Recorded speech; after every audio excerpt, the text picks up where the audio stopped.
Explication des règles du jeu des ronds. Simplement, donc il y a deux joueurs. Le verticide qui veut tuer les verts. En fait, j'aurais dû le dessiner en orange quelque part parce qu'il fait surtout des ronds orange et puis il élimine les verts. Mais bon.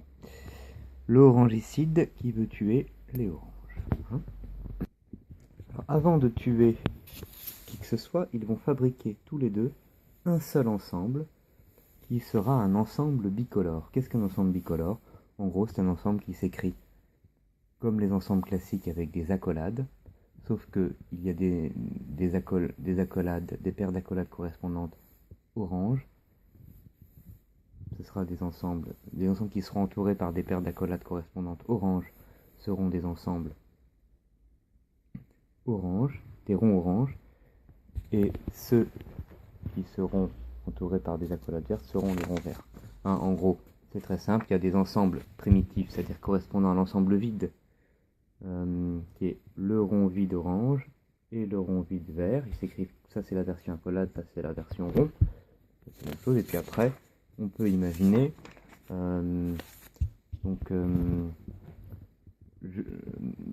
des compositions de plusieurs de ces ronds. Donc là par exemple, ce rond-là, ce grand rond-là est un rond vert, tout ça. Ça, ce rond-là, tout ça, c'est un rond orange, parce qu'il est entouré juste par une membrane orange. Je vais appeler ça, on va appeler ça désormais, les membranes, on va les appeler des cercles. Et ce qui est à l'intérieur des ronds. Voilà. Donc je lis ici, un rond vert est un ensemble quelconque de ronds bicolores entouré par une membrane, donc un cercle vert, membrane, cercle, sans intersection de membrane. C'est-à-dire qu'on ne fait pas d'intersection, il n'y a pas vraiment un truc comme ça. Paf, paf, paf.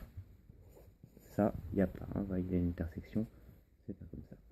Et ça correspond en fait à ce que je disais tout à l'heure des accolades. Par exemple, là, on va traduire en accolade. Donc ici, je l'ai traduit là, celui-là. Le petit ici, c'est une nouvelle, c'est un rond vide. Donc c'est ici. Ces deux-là, c'est deux accolades comme ça. Ces trois-là sont trois enfants des descendants directs de celui-là. Et celui-là, ce rond vert a deux descendants directs. Un rond vert et ce rond-là. Donc lui, il a deux descendants directs. Celui-là et celui-là. Celui-là en a trois. Donc en fait, ces trois-là, c'est les petits-enfants de lui, si vous voulez.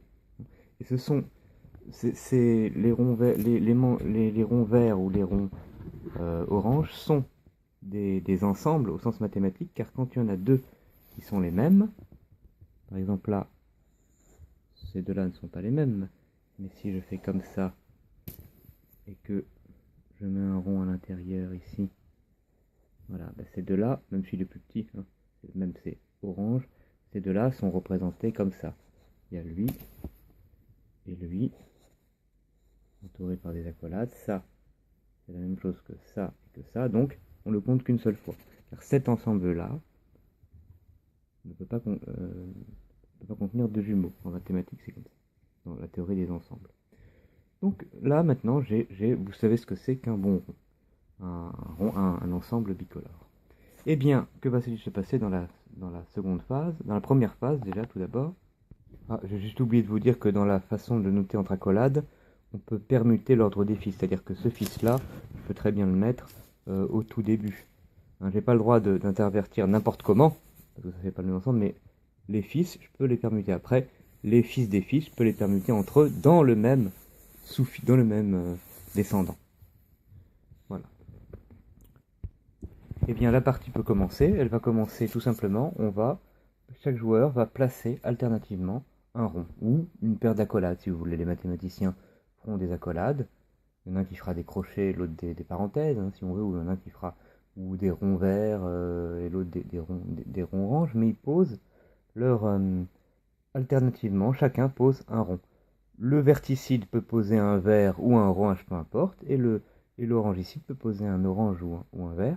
Et quand ils ont posé chacun 20 ronds, si c'est une partie en 20 ronds, ou n ronds si c'est une partie en n ronds, après, ils vont faire les prises, c'est-à-dire poser une accolade, une paire d'accolades, c'est une mise. Après, dans la deuxième partie, ils font des prises successives, c'est-à-dire ils vont prendre des accolades comme ça, où ils veulent, des accolades, ils vont effacer des ronds, un par un, chacun son tour. Quand c'est mon tour, j'efface un rond, quand c'est le tour de l'autre, il efface un rond, etc. On peut effacer des ronds de la couleur qu'on veut, mais sachant que le vert ici devra gagner s'il n'y a plus de vert, et toujours des oranges, et le orange ici devra gagner s'il n'y a plus d'orange.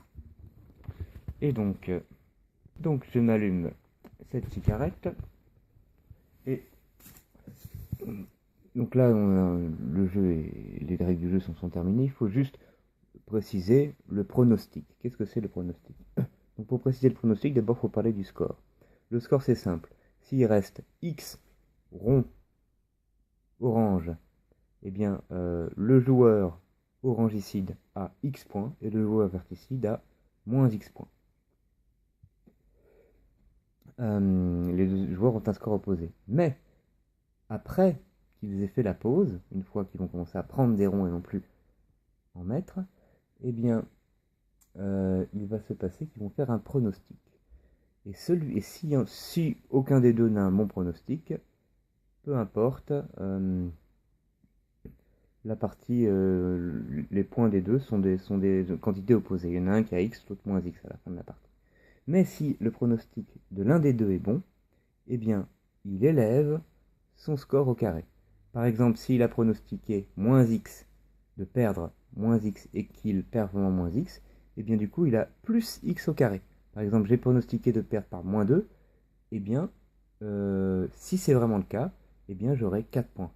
Et mon copain, qui joue, mon adversaire, s'il n'a pas pronostiqué qu'il allait gagner par 2, c'est-à-dire le résultat qui est arrivé, s'il gagne par 2, moi je perds par moins 2. S'il a fait le même pronostic, eh bien 2 au carré, ça fait aussi 4, on a le même score. Mais s'il n'a pas fait le même pronostic, eh bien moi j'ai 2 au carré, et lui, il a 2, c'est 2 normaux, hein, parce qu'il a gagné avec 2, mais donc moi j'ai 4 et lui il a 2, donc finalement c'est moi qui gagne. Donc ça peut nous servir parce que si on fait des parties en plusieurs manches, le score, vous voyez, vous savez tout.